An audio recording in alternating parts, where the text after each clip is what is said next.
తాకట్టులో ఉన్న బంగారాన్ని విడిపించి ఆ రోజు ఆన్లైన్ రేటుకే మేము కొంటాం. Sharma gold company. నమస్తే వంజక. నమస్తే జాహ్నవి. వంజక, కార్తీక మాసం, కార్తీక దీపాలకున్న ప్రత్యేకత వేరు.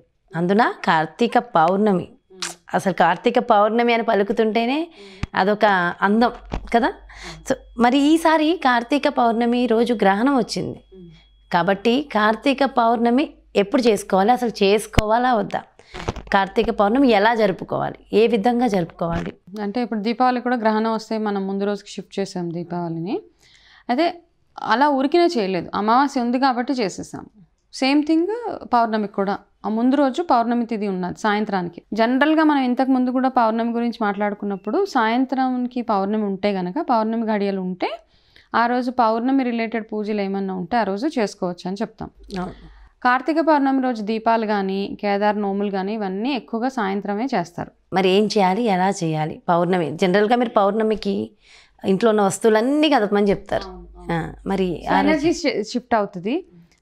సో ఈ రోజు కూడా అలాగే చేయడమే, అంతే. ఈ రోజు కూడా అలాగే చేసి, అయితే ఈ పౌర్ణమిని ఏమంటారంటే దేవ దీపావళి అంటారన్నమాట. దేవతలందరూ గంగా నదికి స్నానానికి వస్తారని చెప్తారు.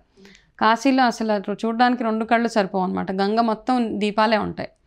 అందుకని ఏమంటారంటే కార్తీక పౌర్ణమి రోజు మనం మన సముద్ర స్నానాలు కానీ దీపాలు నీళ్ళలో వదలడం కానీ ఇవన్నీ ఎందుకు చేస్తారంటే దేవతలందరూ భూమి మీద ఉంటారు, ఎస్పెషల్లీ వాళ్ళ స్నానం చేస్తారంట గంగలో వచ్చి వాళ్ళు. అందుకని గంగ దగ్గర చాలా చాలా పూజలు, గంగా హారతి ఇవన్నీ చూడదగ్గవి అనమాట ఆ రోజు. సో ఇవన్నీ అవుతాయి కాబట్టి ఆ రోజు మనం తప్పకుండా అరటి డప్పల్లో వాటిలో మనం వదులుతూ ఉంటాం కదా దీపాలు అవన్నీ ఈ మాసంలో మొత్తం అలాగే ఉంటుంది. సో మనం దీపావళి అమావాస్యకి చేసుకుంటాము, దేవతలందరూ ఈ పౌర్ణమికి దీపావళి జరుపుకుంటారు కాబట్టి ఇది చాలా చాలా ప్రత్యేకత వాళ్ళ కోసం.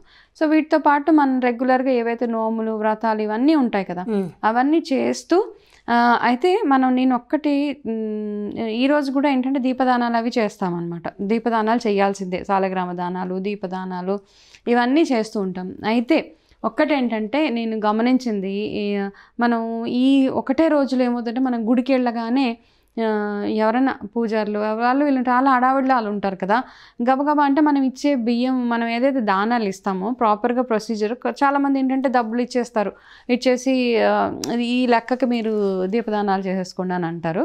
కానీ ఏంటంటే అవన్నీ మన కోసం, మన కన్వీనియన్స్ కోసం మనం మార్చుకున్నవి ఇవన్నీ. దీపదానాలు అంటే దీపదానమే చేయండి, ఓకేనా? 500 600 ఇచ్చేసి దీపదానాల కోసం నేను హుండీలో డబ్బులు వేసేసాను అట్లా కాదు. దీపదానం చేయాలి, మీరు చేయట్లేదు ఇట్స్ ఓకే, నో ప్రాబ్లం, చేయకపోయినా ఏమీ నష్టం లేదు.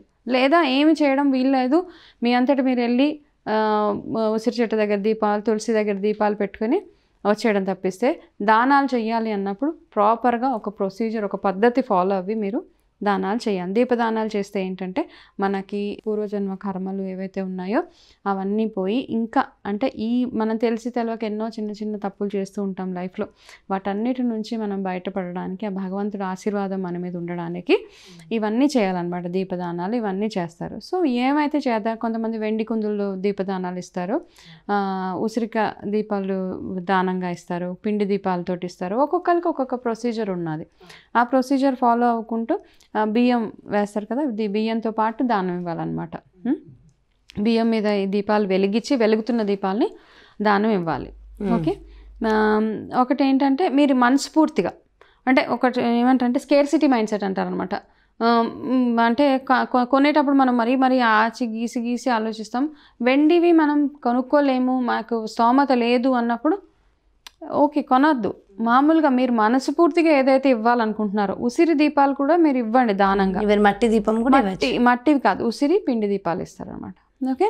మీరు దీపదానం ఏంటంటే మీరు మనస్ఫూర్తిగా, చాలామంది వెండి దీపాలు ఇస్తే మంచిది కదా అని వెండి కొనుక్కునే స్తోమత లేదు కానీ వెండి దీపాలు ఇవ్వాలనుకుంటారు. ఆ పరిస్థితుల్లో ఏం చేస్తారంటే ఏవో చిన్నవి ఇంత మనం ఏదైనా అవతల వాళ్ళకి ఇస్తే అది వాళ్ళు వాడుకునేలాగా ఉండాలి. అట్లా అంటే ఏదన్నా చూసి మీరు ఇవ్వండి. ఇది నా జస్ట్ సజెషన్ మాత్రమే, దీనివల్ల మనకి వచ్చేది పోయేది ఏమీ లేదు. బట్ నేను చెప్పేది ఏంటంటే మనం ఏమి ఇచ్చినా ఇష్టంగా మనస్ఫూర్తిగా ఇవ్వడం. ఒకటి అప్పు చేసి దీపాలు కొనడము, వెండి దీపాలు ఇస్తే మంచిది కదా అప్పులు చేసి కొనడము అట్లాంటివి ఏమి చేయదు. మీకు ఎంత స్తోమత ఉంటే అంతలో మీరు ఇవ్వడమే.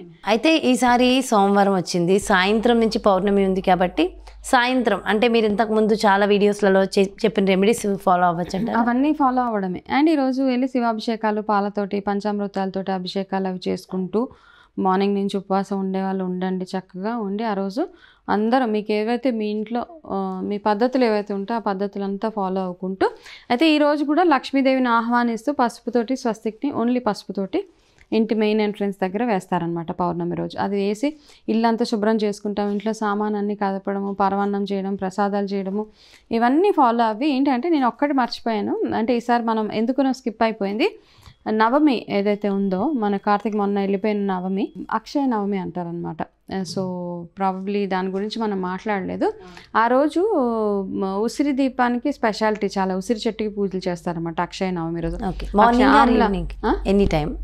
ఆమ్ల నవమి అంటారు, అక్షయ నవమి అంటారు. అక్షయ అంటే అక్షయ తృతీయ రోజు మనకి ఎంతైతే లక్ష్మీ కటాక్షం ఉంటుందో ఈ ఆమ్ల నవమి రోజు కూడా అంతే ఉంటుంది. సో ఈ ఆమ్ల నవమి మిస్ అయిపోయిన వాళ్ళు ఎవరైతే ఉంటారో ఏం చేస్తారంటే ఈ కార్తీక పౌర్ణమి రోజు మార్నింగ్ టైంలో ఏదో టైంలో ఉసిరి చెట్టు దగ్గర దీపం వెలిగించేసి ఓ ఎర్రటి దారం తీసుకొని ఒక 7 చుట్లు ఆ ఉసిరి చెట్టుకి చుట్టేసి మీ మనసులో ఏదైనా కోరిక ఉంటే ఆ కోరిక అనుకుంటూ 7 టైమ్స్ ఆ ఎర్రటి దారాన్ని చుట్టి మీరు కూడా ఒక 7 ప్రదక్షిణలు చేసి ఉసిరి చెట్టు దగ్గర ఆవు నెయ్యితో దీపం పెట్టేసి ప్రసాదం, నైవేద్యం, పూలు, పళ్ళు అవి ఏముంటే అవంతా పెట్టేసి మీ మనసులో ఉన్న కోరికను అక్కడ చెప్పేసి వస్తే నెక్స్ట్ పౌర్ణమి కల్లా ఆ కోరిక తీరుతుంది. అదే నెక్స్ట్ టైం వచ్చే నవమి. యాక్చువల్గా నవమికి వీలు పడని వాళ్ళు ఎవరైతే ఉన్నారో పౌర్ణమి రోజు కూడా మళ్ళీ కార్తీక పౌర్ణమి కల్లా ఆ కోరిక తీరుతుంది అని అంటారనమాట.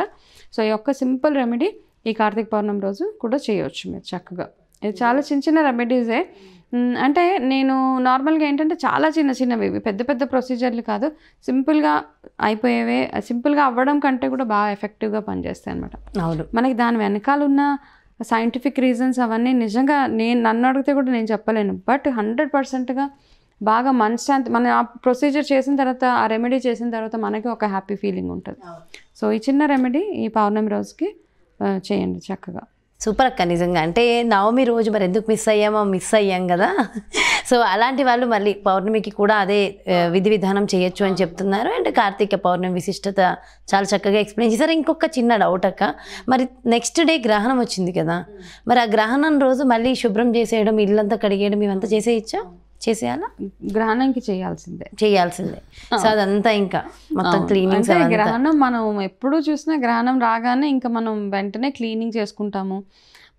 అదే క్లీనింగ్ అంటే మామూలుగా మన స్నానాలు అవి ఏవైతే ఇంట్లో అంత గరికి వేయడము, అన్నీ తినే వస్తువులు ఏవైనా గ్రహణం అయిపోయిన తర్వాత ఏదైతే మార్నింగ్ వండిన ఉన్నాయో అవేమీ తినకుండా ఉండడం ఒకటి.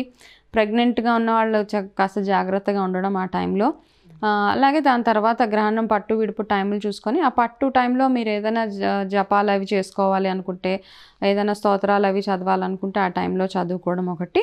అండ్ గ్రహణంకి ఏమంటారంటే రాకలి పోట్ తెలుసా నీకు? నిలబడుతుంది. అంటే మొన్న సూర్యగ్రహణం రోజు కూడా గ్రావిటేషనల్ ఫోర్స్ ఏదైతే ఉంటుందో ఆ టైంలో అలా నిలబడుతుంది అనమాట. అయితే ఏంటంటే పాతకాలంలో ఏం చేస్తారంటే ఎవరికైతే నడుము నొప్పులా ఉంటాయో ఇది ఆ రాకల్ని ఇలా పెట్టి ఎత్తేవాళ్ళనమాట. ఆ ఫోర్స్కి ఏమవుతుందంటే ఆ గ్రావిటేషన్కి ఎత్తుతున్నప్పుడు కొంచెం ఫోర్స్ వస్తుంటుంది కదా, ఆ ఫోర్స్కి బ్యాక్ పెయిన్స్ తగ్గుతాయి అని అంటారు. సో ట్రై చేయొచ్చు, మన ఇంట్లో రోకలే ఉంటే ఎవరైనా బయట పెట్టేసి అది ఇలా అంటూ ఉంటే మనకి ఆ ఫోర్స్కి మనం ఎత్తేటప్పుడు కొంచెం ప్రెషర్ వేస్తాం కదా, దానివల్ల మనకి బ్యాక్ ఏక్స్ అవి తగ్గుతాయి అని అంటారు. సో ఇది ట్రై చేయాలి, మంచి రెమెడీ కూడా వచ్చేసింది. అండ్ ఇల్లు మాత్రం ఖచ్చితంగా శుభ్రం చేసుకొని, ఇల్లు క్లీన్ చేసుకునే ఆప్షన్ లేదు, కడుక్కోలేము, ఓపికలు లేవు, పెద్దవాళ్ళు ఉంటారు, ఏజ్ అయిపోయిన వాళ్ళు వాళ్ళందరూ ఉంటారు కాబట్టి వాళ్ళు గంగా వాటర్, గంగా జలంలో కాస్త పచ్చకర్పూరము, పసుపు, రోజ్ వాటరు ఇవన్నీ వేసి ఇల్లంతా ఆ నీళ్ళు జల్లేస్తే సరిపోతుంది. సో మీరు చెప్పిన ధూపాలు ఎలాగో ఉంది అవన్నీ తర్వాత వేసేసుకోవచ్చు మళ్ళీ ఫ్రెష్. సూపర్ వనజక్క, చాలా మంచి మంచి ఇన్ఫర్మేషన్స్ అందించారు అక్క. Thank you so much. నమస్తే. సో చూసారు కదండి, మరి నిజంగా కార్తీక పౌర్ణమికి సంబంధించి చాలా మంచి ఇన్ఫర్మేషన్, అదేవిధంగా గ్రహణం రోజు ఏం చేయాలి, కార్తీక పౌర్ణమి రోజు ఏం చేయాలి, ఎలా చేయాలి, అండ్ నవమి రోజు మిస్ అయ్యాం కాబట్టి నవమి రోజు చేయాల్సిన విధి విధానాలు కార్తీక పౌర్ణమి రోజు ఎలా చేయాలి, ఇలా మొత్తం ఇన్ఫర్మేషన్ ఈ వీడియో ద్వారా వీక్షించారు కదా. మరో చక్కటి వీడియోతో మళ్ళీ మీ ముందుకు చేస్తాను. నమస్కారం.